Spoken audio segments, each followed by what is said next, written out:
Hello everyone. आज हम करेंगे chapter 1 of class 11 sets. Sets एक बहुत ही ज्यादा इंपॉर्टेंट रोल प्ले करता है in every aspect. At least mathematical जो रूल्स हैं उनमें तो बहुत ही सेट्स आप लीनियर इनइक्वालिटीज में यूज होता है, प्रोबेबिलिटी में बहुत यूज होगा, कैलकुलस में बहुत यूज होता है, ट्रिग्नोमेट्री में, कॉम्प्लेक्स नंबर्स में सेट्स हर जगह यूज होता है। सो सेट्स को अब हम बड़े आराम से ध्यान से पढ़ेंगे। इतना तो आपको पता ही होगा कि जॉर्ज कैंटर ने सेट्स को बेसिकली इंट्रोड्यूस किया था। हाउएवर दैट्स नॉट इम्पॉर्टेंट कि हु इंट्रोड्यूस्ड सेट्स, लेकिन ये इंपॉर्टेंट है कि ट्रिग्नोमेट्रिक इक्वेशंस पे काम करते हुए सबसे पहले सेट्स को इंट्रोड्यूस किया गया था। हाउएवर लेकिन सेट होता क्या है, सेट समझने से पहले जो सेट से भी पहले चीज आती है हमें वो समझनी चाहिए। सेट से पहले समझना है हमें कलेक्शन। कलेक्शन क्यों करना होता है? जैसे कि मैं आपको बताऊं कि सेट की जो डेफिनेशन होती है, a set is a well defined collection of objects. आप इसमें देखिए कि सारी चीजें आई हैं लेकिन कलेक्शन भी यूज हुआ है। तो सेट का मतलब ही क्या है? अगर सेट हमें समझना है तो उसके लिए हमें कम से कम ये तो समझना ही पड़ेगा कि set is a well defined collection of objects. तो उससे पहले कि हम कहीं आगे जाएं हमें कलेक्शन को समझना बड़ा जरूरी है कि what do we mean by collection. Collection होता है, जैसे नाम से ही हमें पता चल रहा है, चीजों को कलेक्ट करना। ठीक है, उनमें कोई पर्टिकुलर ऑर्डर नहीं है, हम जस्ट ऐसे ही चीजों को कलेक्ट कर रहे हैं। जैसे मैं आपको एग्जाम्पल दूं कि अब एक ऐसा कलेक्शन बताइए जिसमें इंडियन बैट्समैन हैं जिन्होंने आज तक बैटिंग की है। तो ऑलमोस्ट सबने ही बैट तो पकड़ा ही होगा, जितने भी प्लेयर्स खेलने आए हैं इंडियन बैट्समैन, इंडियन टीम की बात करूं तो।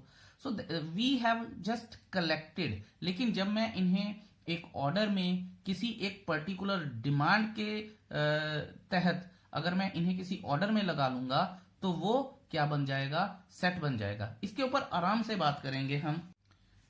इसकी एग्जाम्पल अगर हमें देखनी हो तो हम ये भी कह सकते हैं कि जैसे मैं सारी नदियां अपनी इकट्ठी कर लेता हूं, ठीक है, that will be a collection. लेकिन अगर मैं उनमें बोलूं, अब मैं उसे वेल डिफाइन करने की बात कर रहा हूं, अगर मैं उसमें बोलूं कि मुझे सिर्फ पंजाब की नदियां ही चाहिए या महाराष्ट्र की चाहिए, ठीक है, या दिल्ली के आसपास बहने वाली चाहिए, तो मैं उसको वेल डिफाइन कर दूंगा। जैसे मैं एक बड़ी अच्छी एग्जांपल देता हूं हमेशा कि आप बताइए कि find all the singers in India, ठीक है जी, या all the singers you like in India. तो आप अपने हिसाब से वो वाले सिंगर इकट्ठे कर लोगे जो आपको पसंद है, ठीक है। लेकिन इसका ये मतलब नहीं है कि वो सिंगर जो आपको पसंद है वो दूसरे को भी पसंद हो, राइट। अब मैं इसको डिफाइन करने जा रहा हूं, इस कलेक्शन को, जो कि सिंगर्स की कलेक्शन आ गई थी, अब उसे डिफाइन करने जा रहा हूं। तो वो डेफिनेशन बनेगी कि आप एक ऐसा सेट बनाइए सारे सिंगर्स का जिन्होंने लेट्स से 2019 में जो मूवीज हैं हिंदी मूवीज, उनके लिए गाने गाए थे। अब तो वो सारी मूवीज निकल जाएंगी, डेटा आ जाएगा, सारी मूवीज निकल जाएंगे, उनके सॉन्ग्स भी निकल जाएंगे, उनके सिंगर्स भी आ जाएंगे। Although it will be huge data, but वो वेल डिफाइंड है, ठीक है। अब देखिए, जैसे मैं दो तीन स्टूडेंट्स हैं उनको बोलता हूं कि आप बताइए आपको बैट्समैन कौन सा अच्छा लगता है। कोई बोलेगा कोहली, कोई बोलेगा तेंदुलकर, कोई बोलेगा धोनी। लेकिन ये एक हैपहैजर्ड है। यहां पे अगर मैं ये बोल दूं कि आप वो वाले बैट्समैन बताइए, ठीक है, जिन्होंने 10,000 से ज्यादा रन बनाए हैं, ठीक है, वो वाले प्लेयर जिन्होंने इंडिया की कैप्टनसी भी की है और 10,000 से ज्यादा रन बनाए हैं, तो ये वेल डिफाइन हो गई। सो यहां पे हम ये समझते हैं कि जो सेट है वो हमारी लाइकिंग डिसलाइकिंग के ऊपर नहीं डिपेंड करता है, वो फैक्ट्स के ऊपर डिपेंड करता है। हमें फैक्ट्स के अकॉर्डिंगली ही सेट को ढूंढना होता है, क्योंकि जो सेट को वेल डिफाइन करेगा वो फैक्ट ही होगा। बिना फैक्ट के सेट वेल डिफाइन ही नहीं हो सकता। सो कलेक्शन क्या है? एक हैपहैज़र्ड या रैंडम ऑर्डर या रैंडम कलेक्शन ऑफ थिंग्स, ठीक है। और वेयर एज सेट क्या है? Set is well defined collection of things. Random और वेल डिफाइंड में ही फर्क है सेट और उसकी कलेक्शन में। तो यहां से सेट का आई होप आपको मीनिंग क्लियर हो गया होगा। अगर फिर भी अगर आपको कोई परेशानी है तो आप मुझे जरूर बताइएगा, ठीक है। मैथमेटिक्स में जो सेट्स होते हैं, मैथमेटिकल सेट्स जो होते हैं, उन्हें हम कुछ नाम से रिप्रेजेंट करते हैं। जैसे n होता है, n को सेट ऑफ नेचुरल नंबर्स बोलते हैं, a set of natural numbers बोलते हैं, ठीक है। फिर w जो होता है, a set of whole numbers होता है। उसके बाद हमारे पास जो z होता है, ठीक है, z सेट ऑफ इंटीजर्स होता है, इंटीजर्स होता है। उसके बाद ये z, यहां पे z प्लस आ जाता है, a set of positive integers होता है।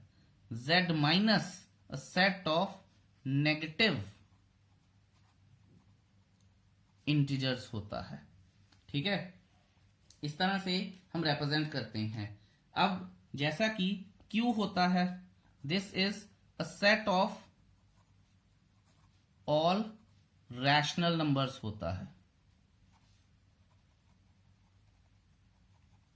ठीक है। दोबारा से वही बात आ गई। अब q प्लस क्या होगा? q प्लस होगा set of positive rational numbers. q minus क्या होगा? अ set of negative rational numbers, okay. या और आपको पता है ना रैशनल नंबर्स क्या होते हैं? p by q form where q is not equal to 0, 7th 8th 9th 10th। उसके बाद हम क्या लिख सकते हैं? हम लिखेंगे रियल नंबर्स, ठीक है। अभी कई बच्चे बोलेंगे सर आपने रैशनल बता दिया, इरैशनल तो बताया ही नहीं। तो मैं आपको बता देता हूं, इरैशनल नंबर जो होते हैं वो t से रिप्रेजेंट होते हैं। काफी सारी बुक्स में ये चीज कम मेंशन होती है, तो देखिएगा, या नहीं मेंशन होती है। सो t क्या होता है? A set of all irrational numbers, ठीक है। सो ये एक t होता है। उसके बाद दोबारा से वही बात आ जाती है। r क्या होता है? Set of all real numbers, set of all R real numbers. So अब ये जो रियल नंबर होते हैं, r प्लस क्या है? Positive real numbers. r negative क्या है? Negative real numbers. सो यहां से अब सेट्स जो हैं वो स्ट्रीमलाइन होते हैं, ठीक है। मैं आपको एक एग्जांपल देता हूं। जैसे कि मैंने आपको बोला कि आप एक सेट बनाइए लेस देन 10 का, सेट ऑफ नेचुरल नंबर्स बनाइए लेस देन 10 का। तो आप लिख देंगे 1 2 3 4 5 6 7 8 9, ये नेचुरल नंबर्स हैं। आप याद रखेंगे, कभी भी हम सेट लिखेंगे उसे कर्ली ब्रैकेट में ही रखेंगे। That's the rule of the sets. अब आप ये देखिए, ध्यान से सुनिएगा कि ये 1 2 3 4 5 6 7 8 9 ये सारे क्या हैं? These all are the members और एलिमेंट्स ऑफ अ सेट। ये सारे के सारे मेंबर्स या एलिमेंट्स होते हैं एक सेट के। अब मैं आपको अगर ये बताऊं कि अगर ये बोलूं कि 2 is a member of a set, तो आप, और सेट हम नॉर्मली कैपिटल लेटर से रिप्रेजेंट होता है, ठीक है। 2 is a member of a set, तो मैं लिखूंगा 2, और ये जो बीच में मैंने पुट्ठा सा ई लिखा है, ये एक ग्रीक सिंबल होता है। जिसे हम बिलोंग्स टू बोलते हैं, बिलोंग्स टू, और इसका अगर नाम हो तो इसे बोलते हैं एप्सिलॉन, एप्सिलॉन होता है। ठीक है जी। सो ये जो ई होता है बहुत ही इंपॉर्टेंट है, जब तक आप +1 +2 का मैथ पढ़ेंगे ये यूज होता रहेगा। सो ध्यान रखिएगा।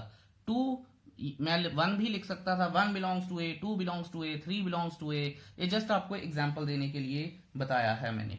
जैसे मान लीजिए कि आपको कोई बोले कि right a set of English vowels A E I O U, ठीक है, और मान लीजिए ये V का सेट है, तो अब क्या बोलेंगे, small a belongs to V। ठीक है, इसका मतलब ये जो है A is the member of a set V। देखिए नॉर्मली, मैं हमेशा नहीं कह रहा, नॉर्मली क्या होता है कि जो अंदर वाले मेंबर्स या एलिमेंट्स होते हैं उन्हें स्मॉल लेटर से रिप्रेजेंट किया जाता है, और जो पूरा सेट होता है उसे कैपिटल लेटर से रिप्रेजेंट किया जाता है। तो इस बात का आप विशेष ध्यान रखेंगे कि किस चीज को कैसे किया जाता है। However, there are two methods of representing a set. ये आपको ध्यान देना है। There are two methods of representing a set. पहला मेथड क्या होता है, रोस्टर फॉर्म, रोस्टर या फिर टेबुलर फॉर्म। हम इसके बारे में बात करेंगे। रोस्टर फॉर्म या टेबुलर फॉर्म, नाम से ही हमें क्लियर हो जाता है कि टेबुलर फॉर्म, जब हम डेटा को किसी टेबल में, जैसे ये वाला डेटा था छोटा सा, तो हमने मतलब सीधे से टेबल में लगा के दे दिया, तो दैट इज कॉल्ड रोस्टर और टेबुलर फॉर्म। ठीक है, तो टेबुलर फॉर्म बड़ी आसान सी है, नाम से जैसे मैंने आपको बताया कि जब किसी एक टेबल फॉर्म में डेटा को बना के दे दिया जाता है, that is called a tabular form. और दूसरा मेथड क्या होता है, दूसरा मेथड होता है हमारे पास set builder form. Set builder form का मतलब ही ये होता है कि एक ऐसी चीज या स्टेटमेंट जिसने सेट को बिल्ड किया है। ठीक है, आगे मैं आपको बताऊंगा कि set builder form, tabular form लिखी कैसे जाती है, बट अभी आप समझिए कि जब एक इंफॉर्मेशन को हम एक टेबल में रिप्रेजेंट कर देते हैं वो बन जाती है टेबुलर फॉर्म। जब एक इंफॉर्मेशन, ठीक है, जिससे हमें हेल्प मिलती है सेट की स्टेटमेंट बिल्ड करने के लिए, ताकि उसे कोई भी पढ़े और उसे समझ आ जाए, that is called set builder form. I hope ये आपको क्लियर हो गया होगा, नहीं हुआ तो get back to me personally. अब चलते हैं नेक्स्ट पेज पे। अब मैं आपको एक्सप्लेन करता हूं what is roster form. Roster form या टेबुलर फॉर्म, जैसे मैंने आपको बताया था कि इंफॉर्मेशन को एक टेबल में हमने लिस्ट कर देना होता है। इंफॉर्मेशन मैथ्स पढ़ रहे हैं तो नंबर्स आएंगे या कोई इंफॉर्मेशन आएगी, तो सारे के सारे एलिमेंट्स जो कि अंदर होते हैं सेट के, they are listed in a table form. Okay, वो लिखते कैसे हैं मैंने आपको बताया ही था, और मैं आपको बता दूं कि सारी की सारी इंफॉर्मेशन जो होती है, अभी आपको एक एग्जांपल दूंगा तो आपको ज्यादा अच्छे से समझ आएगा। सारी की सारी इंफॉर्मेशन को हम एक टेबल में लिख देते हैं। जैसे मैं आपको एक एग्जांपल देता हूं, उससे ज्यादा समझ में आएगा। List all the natural numbers less than 10 which are divisible by 2। देखिए मैं लिख भी देता हूं, लिस्ट ऑल द, एग्जाम्पल आइए, list all the natural numbers less than 10 which are divisible by 2। तो कौन से होंगे, 2, 4, 6, 8। ये देखिए, अब इस पे बात करते हैं थोड़ी सी। मैंने क्या किया है कि मैंने ये जो भी इंफॉर्मेशन थी मैंने उसे टेबुलर फॉर्म में लिखा है। अब टेबुलर फॉर्म की निटी-ग्रिटी समझते हैं। टेबुलर फॉर्म की निटी-ग्रिटी है कि ये ब्रेसिस में होती है, ब्रेसिस ब्रैकेट में होती है। जितने भी एलिमेंट्स होंगे उनको कॉमा से हम अलग करेंगे। अब एक और चीज होती है, वो ये होती है कि हम कोई भी एलिमेंट हो हम उसे दो बार नहीं लिखते हैं, वो एक ही बार लिखा जाएगा। और अगर उस मतलब किसी सेट में कोई एलिमेंट दो बार आ भी रहा है, सेम एलिमेंट रिपीट हो रहा है, हम उसे तब भी एक ही बार लिखेंगे। जैसे मैं आपको एक और एग्जांपल देता हूं। एक वर्ड है स्कूल। मैं बोलता हूं कि इसके जो लेटर्स हैं उनका एक सेट बनाइए। तो टेबुलर फॉर्म में लिखना है S, C, H। O दो बार है, मैं एक ही बार लिखूंगा। तो ये आ जाएगा इस वर्ड के लेटर्स का सेट। तो ये हो जाएगा हमारे पास सेट। इसमें एक और बात इंपॉर्टेंट होती है कि order in which a set is written will never matter. जैसे ये है, मैं इसे इस तरह से भी लिख सकता था, O, L, S, H, C। सिर्फ फर्क क्या पड़ेगा कि मैं ब्रेसिस वाली ब्रैकेट लगा रहा हूं, हर एलिमेंट को कॉमा के साथ मैं डिफरेंशिएट कर रहा हूं, अलग अलग कर रहा हूं। सो ये हमारा जो रोस्टर और टेबुलर फॉर्म है उसकी थोड़ी सी एक्सप्लेनेशन है। हाउएवर, अब हम बात करते हैं सेट बिल्डर फॉर्म के बारे में। सो लिख लेते हैं कि सेट बिल्डर फॉर्म होती क्या है। ठीक है, ध्यान से सुनेंगे और समझेंगे, फिर थोड़ा थोड़ा जैसे जैसे हम आगे बढ़ते जाएंगे मैं इसको एक्सप्लेन करता जाऊंगा। जो सेट बिल्डर फॉर्म होती है, इसका जो पर्पस होता है, सारे एलिमेंट, ध्यान से सुनिएगा, कि all the elements of a set possess a single common property which is not possessed by any element outside the set। मैं लिख भी देता हूं कि सेट बिल्डर फॉर्म क्या होती है। In this case all the elements of a set possess a single common property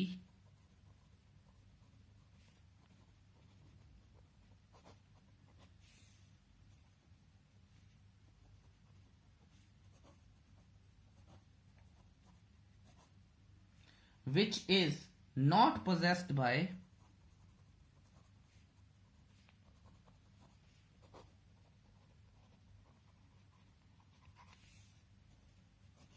any element, any other element outside the set। ठीक है जी, ये इसका मीनिंग है। मैं ये मान के चलता हूं कि आपको इसके बारे में 2-4% समझ आया, या शायद बिल्कुल ही नहीं समझ में आया, तो कोई बात नहीं, मैं इसे समझाता हूं आपको।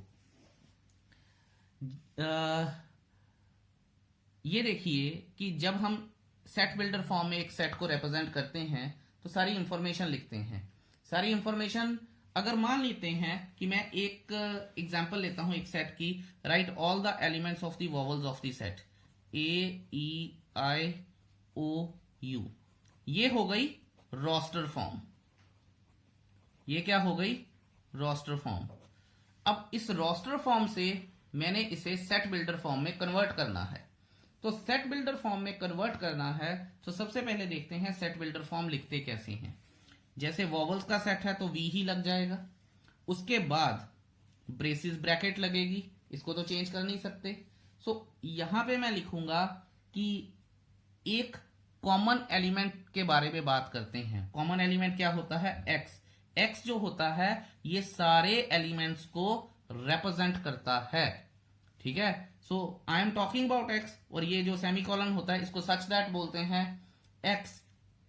इसका मतलब एक्स क्या है? सभी को रिप्रेजेंट कर रहा है। X such that x is a vowel in English alphabet.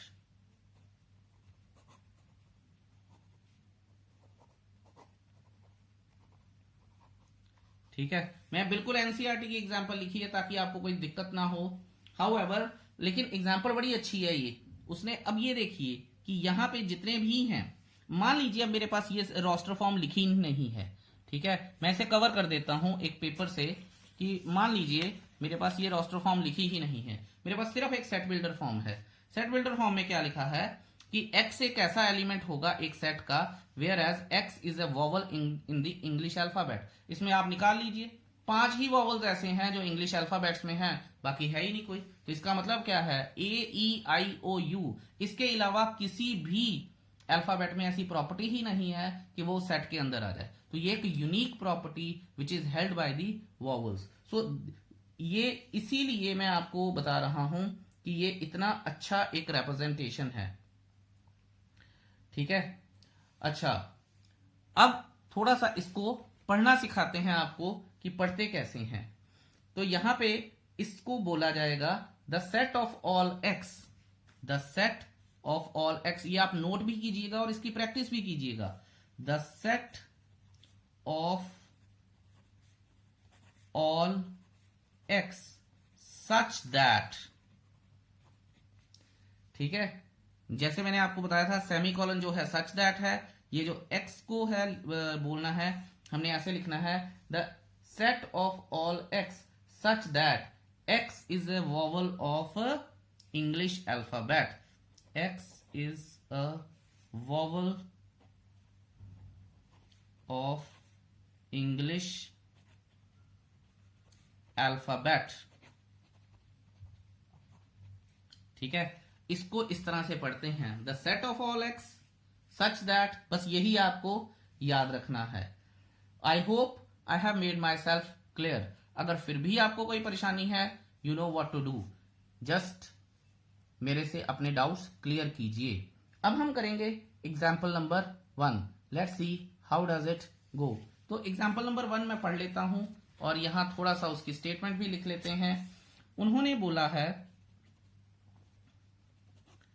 Example number 1 में उन्होंने बोला है write the solution set of equation x square plus x minus 2 is equal to 0। और लिखना कहां पे है, हमें रोस्टर फॉर्म में लिखना है। तो देखते हैं, सबसे पहले स्प्लिटिंग द मिडिल टर्म लगाएंगे, x square plus 2x minus x minus 2 is equal to 0। X common आ जाएगा, x प्लस 2 माइनस 1 कॉमन आ जाएगा, x plus 2 is equal to 0। फिर x minus 1 x plus 2 is equal to 0। अब इसके solution देखते हैं, x के सॉल्यूशन क्या है, x इज इक्वल टू, अगर x minus 1 is equal to 0 है तो x इज इक्वल टू 1 है, x plus 2 is equal to 0 है तो ये माइनस 2 है। अब रोस्टर फॉर्म में सॉल्यूशन सेट हम लिखेंगे तो वो कैसे लिखेंगे, सबसे पहले ब्रेसिस ब्रैकेट, ठीक है, रोस्टर फॉर्म है -1, 2 ब्रेसिस ब्रैकेट क्लोज। और देखिए मैंने दोनों एलिमेंट्स को माइनस के साथ कॉमा के साथ रिप्रेजेंट किया है। तो that is my answer. I hope that is clear to you. अब हम करेंगे एग्जाम्पल नंबर 2। चलिए अगले पेज पर चलते हैं। चलिए एग्जाम्पल 2 की स्टेटमेंट पढ़ते हैं। लिखा है the set of all x such that x is a positive integer and x square is less then 40। आप अपनी बुक में भी देख सकते हैं। अब ये तो आपको पढ़ के पता चल ही गया होगा कि उसने ये सेट बिल्डर फॉर्म में ये चीज को लिखा है, जो हम पहले पढ़ के भी आए हैं। अब हमें करना क्या है, हमें कुछ नहीं करना है, हमें सिंपल एक रोस्टर फॉर्म बनानी है। और उस रोस्टर फॉर्म को बनाने के लिए हमें इस इंफॉर्मेशन को पूरी तरह से चेक करना होता है। ठीक है, the set of all x such that, जो एक्स होना चाहिए वो पॉजिटिव इंटीजर भी होना चाहिए और उसका स्क्वायर लेस देन 40 भी होना चाहिए। तो देखते हैं 1 का square is it less than 40। पहले मैं नंबर देखता हूं 1, पॉजिटिव नंबर 1 है, इसका स्क्वायर लेस देन 40 है, यस है, तो नंबर इज सेलेक्टेड। फिर मैं दूसरा नंबर देखता हूं 2, क्या इसका स्क्वायर लेस देन 40 है, हाँ जी है, सो नंबर इज सेलेक्टेड। फिर मैं 3 देखता हूं, क्या इसका स्क्वायर लेस देन 40 है? यस, हाँ है, तो नंबर इज सेलेक्टेड। फिर मैं यहां देखता हूं 4, 4 और 4 का जो स्क्वायर है लेस देन 40 है? यस, हाँ है, नंबर इज सेलेक्टेड। 4 का स्क्वायर 16। 5, 5 का स्क्वायर जो है वो लेस देन 40 है? Yes, 25 less than 40, number is selected. 6, 6 का जो स्क्वायर है वो लेस देन 40 है? Yes, 36 is less then 40, number is selected. अब मैं लिखूंगा 7, 7 का स्क्वायर जो है वो लेस देन 40 है? नहीं, तो नंबर नहीं सेलेक्ट होगा। ये तो सिर्फ आपको समझाया जा रहा है, हाउएवर आपको पता होना चाहिए कि ये चीजें लिखनी कैसे हैं और करनी कैसे हैं। यहाँ एरो लगा देते हैं, which is the right thing to do. However, तो ये हो जाएगा हमारे पास सारे सेट्स की इंफॉर्मेशन। यहां पे हम ये बात भी कर सकते हैं कि जो रोस्टर फॉर्म वगैरह है अब उसमें लिखना है, तो रोस्टर फॉर्म में सबसे पहले ब्रेसेस लगाएंगे, फिर जो नंबर सेलेक्ट हुए थे वो लिखेंगे और उनको कॉमा से अलग करेंगे। ये लीजिए, ये आंसर आ गया। So isn't it too simple? I hope ये आपको समझ आ गया होगा। अब हम करते हैं एग्जाम्पल नंबर 3। तो एग्जाम्पल नंबर 3 हमें क्या कहती है वो हम देख लेते हैं। Example number 3 states write the set A 1 4 9 16 25 in the set builder form. So सबसे पहले उन्होंने क्या किया है, उन्होंने हमें रोस्टर फॉर्म बना के दे दी है एक सेट की। A is equal to 1, 4, 9, 16 sorry 25 and so on. यहां पे मैं एक चीज आपको बतानी थोड़ा सा भूल गया, मतलब कोई इतनी जरूरी नहीं है पर फिर भी बतानी है कि जो इनफाइनाइट सेट्स होता है उसे 3 डॉट्स या 3 डैश ही रिप्रेजेंट करते हैं। आप 2 नहीं लगाएंगे, आप 4 नहीं लगाएंगे, और ये एक मैथमेटिक्स का रूल है। ऑलराइट, सो यही बात आपको बतानी थी। अब हम बात कर रहे थे कि ये हमें एक रोस्टर फॉर्म दे दी है, अब हमें एक सेट बिल्डर फॉर्म बनानी है और ऐसी बनानी है जिसमें हमारी कोई गलती ना हो।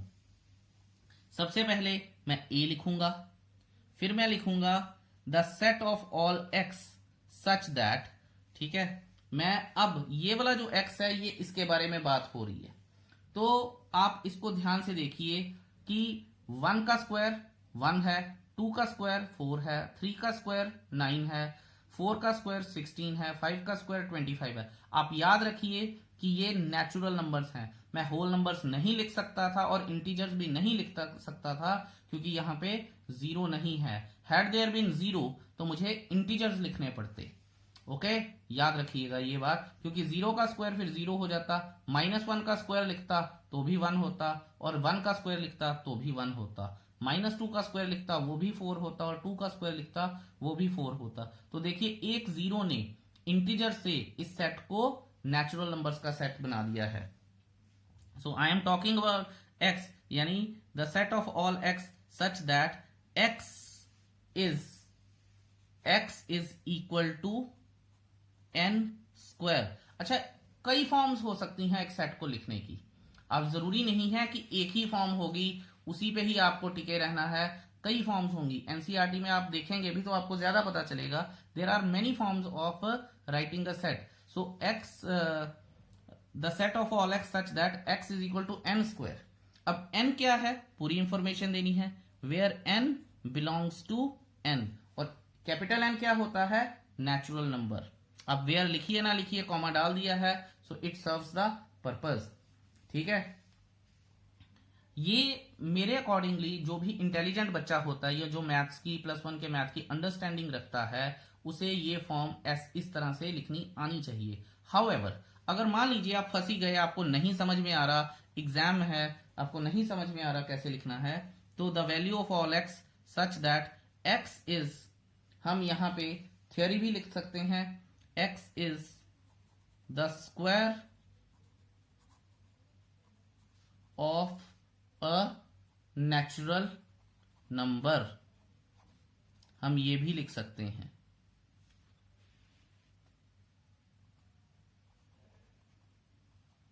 And bracket close, right. So आपको जस्ट ये देखना है कि आपका क्वेश्चन नहीं गलत होना चाहिए, और जो सेट बिल्डर फॉर्म है अगर उसकी इंफॉर्मेशन कोई भी पढ़ता है तो उसे उस सेट को टेबुलर फॉर्म में कन्वर्ट करना आना चाहिए। यही एक हमारा पर्पस होता है। I hope you all must have got it. इसके बाद हम एक एग्जाम्पल नंबर करते हैं, एग्जाम्पल नंबर 4। बड़ी इंटरेस्टिंग सी छोटी सी एग्जाम्पल है। So let's see. सेट्स एक बहुत ही ज्यादा वास्ट चैप्टर है, बहुत सारे क्वेश्चंस आपको वर्कशीट में मिलेंगे, लेकिन जो बेसिक अंडरस्टैंडिंग है वो हमें एनसीईआरटी ही देती है। सो एनसीईआरटी हमें समझनी बहुत जरूरी है। सो दोबारा से एक सेट ऐसा है जिसे रोस्टर फॉर्म में लिखा गया है 1/2, 2/3, 3/4, 4/5, 5/6, 6/7। तो आप ये देखिए कि ये जो अगर इस सेट को ध्यान से देखेंगे, मैथ्स में हमें स्टेटमेंट को बहुत ध्यान से देखना चाहिए, उसी में से ही आंसर निकल आता है हमेशा। 99% टाइम्स आंसर उसी में से निकल आता है, स्टेटमेंट में से ही। ठीक है, तो देखते हैं। अब ये देखिए 1 और नीचे है 1+1, 2 न्यूमरेटर में 2+1, 3+1, 4+1, 5+1, 6+1। तो अगर ऊपर और यहां पे उसने इनफाइनाइट सेट नहीं दिया, उसे रिस्ट्रिक्ट कर दिया है। तो अगर ऊपर कोई भी नंबर है तो नीचे क्या है, उसका +1 है। यहां पे अब हमें अगर इसको सेट बिल्डर फॉर्म में लिखना है तो मैं लिख देता हूं सेट बिल्डर फॉर्म, जो कि आएगी हमारे पास, पक्की बात है ब्रेसिस ब्रैकेट लगाएंगे, the set of all x such that x belongs to, ठीक है, या sorry x is equal to n/n+1, where हम लिखे ना लिखें कोई फर्क नहीं पड़ता, n बिलोंग्स टू n। लेकिन याद रखिए कि ये एक इनफाइनाइट सेट नहीं है। अगर ये इनफाइनाइट सेट नहीं है तो इसका मतलब है कि नंबर्स कहीं ना कहीं तो रिस्ट्रिक्ट हुए होंगे, रुके होंगे। तो मैं लिखता हूं where n belongs to n and n is less than equal to 6 and greater than equal to 1. This completes the set builder form of the information which was given to us in example number 4. I just hope कि आपको ये चीज clear हो गई होगी। However, अब हम करते हैं example number 5। example number 5 जो है वो हमारे पास बड़ी क्लियर कट है, बड़ी सीधी डोसाइल सी एग्जाम्पल है, हमें दिख जाएगी कि कैसे करनी है। So let's see. Example number 5 says match each of the set on the left described in the roster form with the same set on the right described in the set builder form. तो देखिए उन्होंने बड़ा अच्छा किया है, left side पे roster form दे दी, उसको कैसे लिखेंगे सेट बिल्डर फॉर्म में, इससे हमें ये भी पता चल जाएगा। जैसे फर्स्ट सेट है PRINCAL, तो मुझे दिख तो रहा है ये प्रिंसिपल है, लेकिन ये एक रोस्टर फॉर्म है, जो भी हमारे पास लेटर्स थे वो रिपीट नहीं हुए।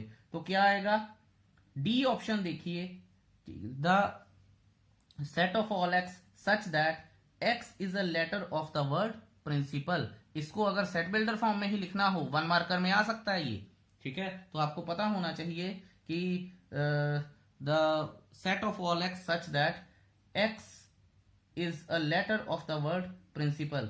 अब नीचे देखिए 0 को ब्रेसिस में रखा है, इसका मतलब रोस्टर फॉर्म है।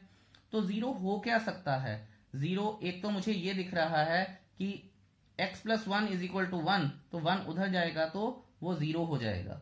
तो देख लेते हैं कि 2 matches with, of course C option के साथ मैच कर रहा है, लेकिन मुझे बेसिकली ये समझना है कि 0 को मैं रोस्टर फॉर्म में कैसे रिप्रेजेंट कर सकता हूं, ठीक है। तो वो है the all value of x such that x is an integer, x एक इंटीजर है। यहां पे अब कई बच्चे पूछते हैं सर होल नंबर नहीं लिख सकते थे, और मेरा जवाब होता है हाँ लिख सकते थे।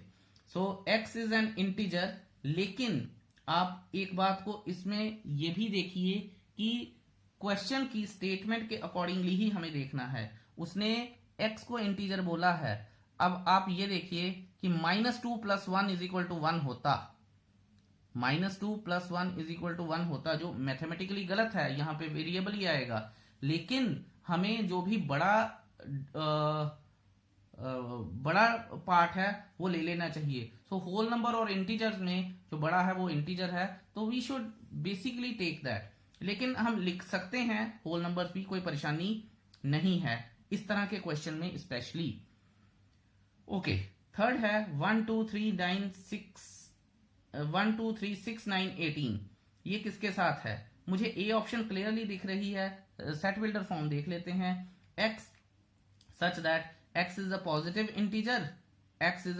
integer and is a divisor of 18। So clear है। उसके बाद फोर्थ ऑप्शन बी के साथ मिल जाएगी। x² - 9 = 0, x² = 9 और x ±3, क्योंकि स्क्वायर दूसरी तरफ जाके स्क्वायर रूट में चेंज हो जाएगा। सो आई होप जो हमारी फर्स्ट ऑप्शन है वो डी के साथ मिल गई है। जो सेकंड ऑप्शन है हमारी वो सी के साथ मिल गई है। जो हमारी थर्ड ऑप्शन है वो ए के साथ मिल गई है। और जो हमारी फोर्थ ऑप्शन है वो बी के साथ मिल गई है। I hope it's clear. अगर आपको और कोई भी एक्सप्लेनेशन चाहिए होगी तो do contact me. Thank you so much for watching this video. आप इसको समझिए, पॉज कर करके बार बार देखिए, ताकि आपको सेट्स समझ आने बड़े जरूरी हैं। Thank you, have a nice day, bye bye.